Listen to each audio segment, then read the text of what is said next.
Olá, senhoras e senhores, vamos aqui à nossa quarta aula do nosso curso de sistemas de vídeo. Hoje a gente vai falar sobre sinais de vídeos. Vamos aos slides. Então, esse termo sinais de vídeos é um termo muito abrangente, né? E a gente não pode confundir aí com os sinais de TV, né? Que também vai ser estudado nesse curso, né? Que também podem ser divididos em digital e analógico, é bastante conhecido. E geralmente quando você pesquisa sinais de vídeo, a pesquisa tende para essa informação. Então a gente está falando aqui dos sinais que são ali internos, vamos dizer assim, né? É o que vai ser recebido ali do monitor, né? No caso aí, se for uma TV comum, é o sinal que ela recebe depois da demodulação, né? De tirar ali aquela informação da portadora, né? E vai ser o que vai direto ali para o monitor. Então, são os cabos, isso daí pode estar dentro de um cabo HDMI, um cabo coaxial, pode estar até um protocolo de dados aí como USB, né, internet. Então, o vídeo ele pode ser transmitido de diversas formas, né? Mas a gente vai falar aqui de alguns exemplos, né, para deixar mais claro isso para vocês. Vamos lá. Primeiro lembrando aí a diferença de sinais analógicos para sinais digitais, né? Que a gente já falou que o nosso mundo real, né? Ele é um mundo que tem grandezas analógicas e a gente precisa representar isso daí com valores digitais, né? Para poder comunicar, para poder passar adiante, né? Hoje, né, a gente está vivendo o fim dessa era analógica, então a gente ainda estuda os sinais analógicos, né? Porque ainda existe eles, né, resquícios, mas os princípios são basicamente os mesmos, né? Então é importante a gente entender o funcionamento desses sinais analógicos para entender melhor os sinais digitais, né? Então faz parte do processo aí da evolução você estudar aquilo que é do passado também, né? Então a gente vai estudar um pouquinho de sinais analógicos. No caso aí, os sinais digitais nada mais são do que sinais analógicos que são amostrados ali, né? E colocado em pacotes para que seja enviado ali, né? No formato de bytes, né? Então esses dados são passados adiante ali para o transmissor, né? Os tipos, né, de sinais são muitos, né? Mas a gente não vai poder falar de todos. A gente escolheu alguns exemplos de cada um, né? Então, no caso aqui, para representar os sinais analógicos, a gente vai falar sobre o sinal de vídeo composto, né, que é o mais conhecido. E o digital, vamos falar do protocolo TDMS. Vamos aqui abordar os dois. Começando aqui pelo vídeo composto. Esse daí, para quem não está associando, ele é aquele amarelinho lá do cabo RCA, né? Então, aquele condutor amarelo, ele vai um sinal que a gente chama de sinal de vídeo composto, né? E ele vamos dizer assim, um dos mais baixa qualidade, né? Que a gente tem aí. Ele vai no único condutor todas as informações ali, de luminosidade, cor e o sincronismo, né? Então, todos esses três vão juntos ali. Então, aí, nessa imagem está mais ou menos o tamanho de um ciclo de dados aí, né? Que é enviado, no caso aí. Então, vocês percebam que o formato é totalmente analógico, né? Ele tem um bit ali inicial negativo, não é um bit, né? Um pulso negativo, né? Que é a sincronização, que a gente chama, né?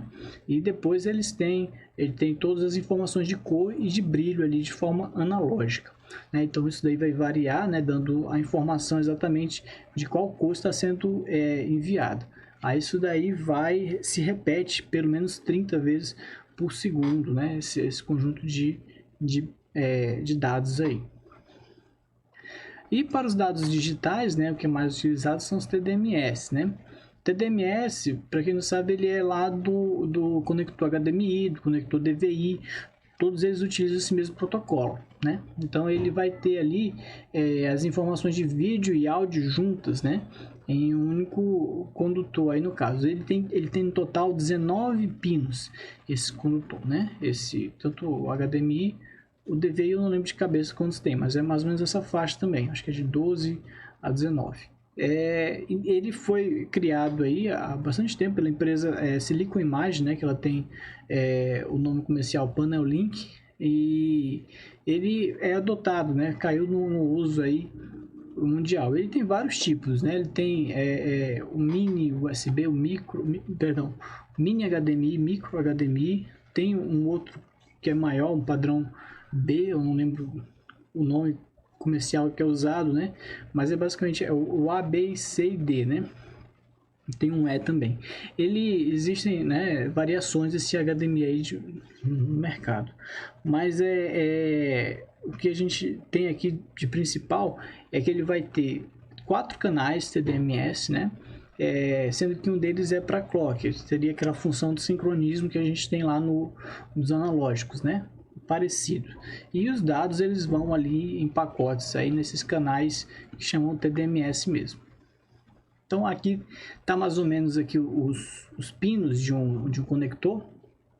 Aí como é que isso funciona? Ele vai ter esses TDMS aí que vão funcionar de maneira diferencial, né? Ou seja, parecido com o USB, né? Ele tem uma diferença de tensão ali que vai dar informação de cada bit aí, né? Aí no caso aí ele vai juntar os três, né? Então ele vai ter uma quantidade maior de dados, né, enviados aí a cada ciclo, né? Então ele vai transmitir, no caso, 10 bits por período de clock de pixel, né? Esse período de clocks de pixel ele é chamado de T-pixel. Ele vai ser definido como o tempo necessário para se transmitir um pixel, né? Eles são 10 vezes o período de transmissão de um bit, né? Que é T-bit. Então é determinado dessa maneira aí, certo? Aí ele tem também umas conexões I2C, né? Que é outro protocolo, né? Que a gente pode abordar posteriormente. Então ele tem um clock aí que pode variar de 25 até 165 MHz, né? Dependendo da informação que você está enviando ali, né? Para dados com maior definição, ele usa uma frequência maior, né? Então aí no caso os dados analógicos, né? Eles não precisam nem dessa frequência, eles usam uma frequência de 13,5 MHz, né? Aquele padrão NTSC, né? Então aí ele vai enviar esses dados, né? No caso aqui ele consegue enviar até 165 milhões de pixels por segundo, né? Uma configuração dual link, né? Essa taxa ela informa a resolução máxima que pode ser transmitida.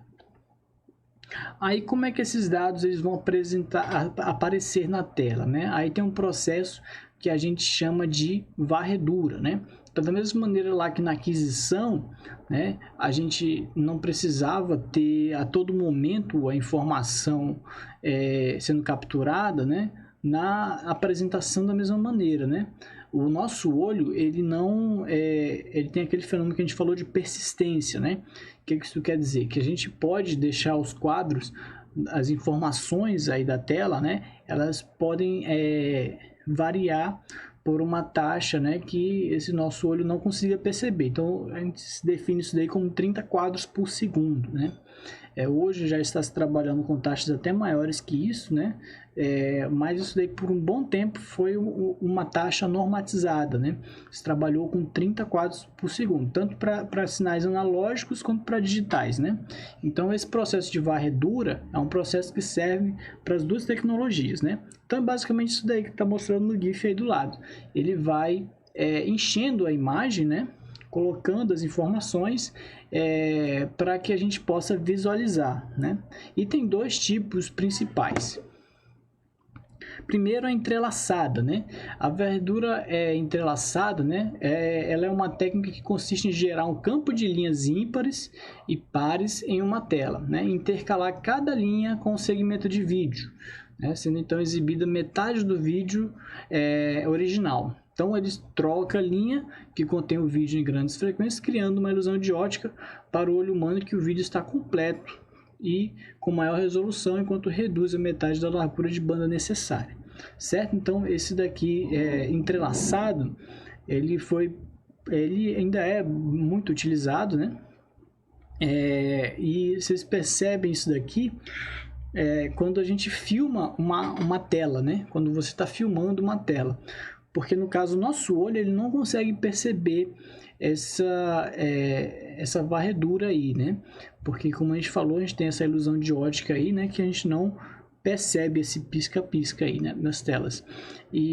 Mas porém a câmera, ela não tem esse fenômeno, né? Essa ilusão de ótica. Então ela captura mesmo.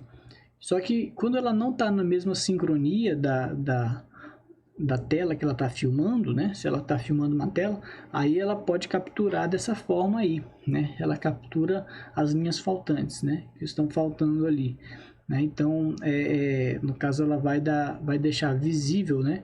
Essa diferença, né? Essa varredura aí que ela tem essa capacidade. Isso é uma técnica até de economia, né? Tanto de dados quanto de energia. Alivia também o próprio olho humano, né? A gente não precisa de todo esse brilho, né? Então, tudo isso daí foi usado aí, essa varredura entrelaçada. Além dela, tem a varredura progressiva, né? Essa daí, ela vai varrer a tela inteira, né, de um modo progressivo, né, que se fala, né? Ela vai numa única passada ali, transmitindo todas as linhas, né, a cada atualização, né? Então, ela vai passando tudinho, né? Ele é diferente da entrelaçada, né? A entrelaçada ela é mais comum, né? Ela não pode ser utilizada com aquele conector RCA, né, que a gente falou, né? Ela é mais disponível aí para outros conectores de mais robustez, né?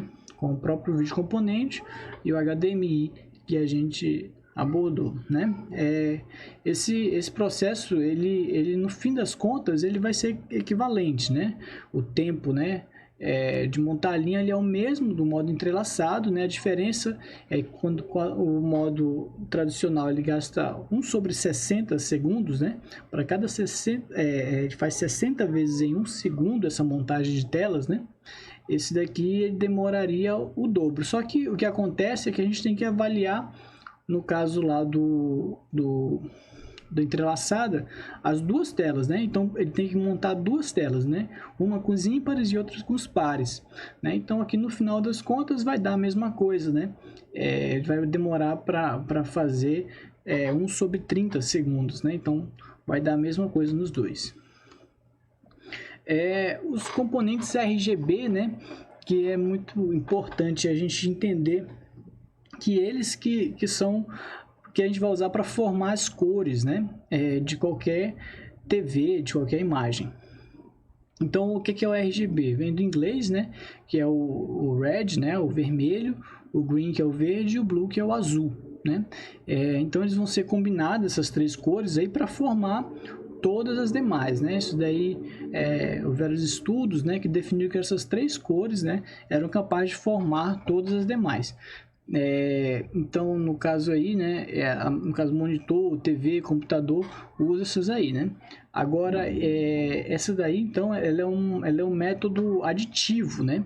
Existem, porque a gente soma, né? A gente para fazer o branco aí, né? No caso, a gente tem que somar todas essas cores, né? Em contraposição, existem os métodos subtrativos, né? Que no caso é usado pelas impressoras, né? Que aí, como eles estão no fundo branco, né? Aí eles vão fazer o inverso. Então, eles vão usar aí, no caso, as cores, chama modelo CMYK, né? Que a gente falou, né? Que é o ciano, magenta, amarelo e preto, certo? Então, ele vai usar essas quatro cores aí para formar as demais. Então, como é que a gente vai usar isso daí, né? Basicamente, as telas, né, digitais, elas contêm ali vários... cada pixel contém um conjunto de 3 LEDs, né? Minúsculos, né? Então, no caso aí das TVs digitais, né? As TVs analógicas, né? Elas vão juntar ali, aí já não é pixel, né? Mas ela junta ali os pontos, aquelas informações da mesma forma, né, do raio catódico ali, né, daquela informação. Então, aqui, cada pixel, né, ele vai ter que ser representado por uma combinação, né, no caso aí vai ser uma soma ponderada desses três componentes, R, G e B, né. Eles vão ter um valor de intensidade, né, que a gente vai formar todas as cores. Então, por exemplo, cada cor no modelo RGB, ela pode ser descrita pela indicação de quantidade de vermelho, verde e azul que ela contém, certo? Então, aqui na imagem do lado a gente tem alguns exemplos, né? No caso branco puro, ele vai ter 100% das componentes verde, vermelho e azul, né? Todas elas no máximo, né? Na capacidade máxima, né? Aí no caso o azul, aí no caso o azul puro, né, ele só teria esse azul, né? Aí tem outras variações, né? Você pode ter o azul claro, você pode ter, sei lá, o turquesa, né? E cada um vai ter uma variação, né? Aí tá ali os demais, né? O amarelo, né? Que ele vai ser a combinação, aí no caso do vermelho com o verde, né? O magenta, ele vai combinar aí o vermelho com o azul, o ciano, o azul com o verde, né? E o preto, como é que ele faz? Ele é a ausência de todos os três, então ele vai zerar todos os três, né? Então, imagine aí que você tem um LED, esse LED ele tem uma entrada que ele converte um valor digital para analógico, né? E ele tem até 255, no caso aqui, 255 níveis, né, de cor. Aí isso aqui é aquilo que a gente viu na aula passada, que chama profundidade, né? Então, em quantos bits, né, seria uma pergunta aqui, ó, quantos bits de profundidade, né, um display desse teria, né, com 255 cores, né, variações para cada cor, né? Então, nesse caso aqui, a gente vai formar aqui cada cor misturando esse conjunto de informações, né? Então aí está o valor hexadecimal ali na direita concatenado, né? Aí no caso, o que é isso, né? O FF a gente sabe que ele é o equivalente a 255, né? A gente está usando o máximo aqui como 255, né? Então ele vai estar nesse máximo aí com FF. Se ele tiver no mínimo, ele está com 00, né? E então ele vai ter todas as variações aí. A contagem hexadecimal todinha de 00 até FF é possível se fazer, né? Então aí você vai fazendo as cores, né, com essas combinações. Eu passei o link para vocês, vou deixar aí na descrição do vídeo também, para aquele link, né, que a gente consegue montar as cores, né, com cada combinação, né? Então é bem interessante a gente fazer como exercício as combinações dessas cores, né, para fazer uma única cor na saída. Então vou deixar como exercício para hoje, né, a gente fazer aí essa cor aproximada aí, né, para um pacote de dados aí, no caso do exemplo, a gente montar com esse pacote aqui, seria 0F57530, né? Aqui nem tá certo não, tá com um bit a mais, né? Mas eu vou corrigir para vocês aí depois e passo no slide. Mas a ideia é essa, só tirar esse 0 aí da direita, né? Então a gente vai montar aí uma cor, né, com esse conjunto de informações. E aí a gente pode montar várias cores aí, né? E vamos ver se a gente consegue fazer esse exercício aí então hoje, certo? Boa noite a todos e obrigado.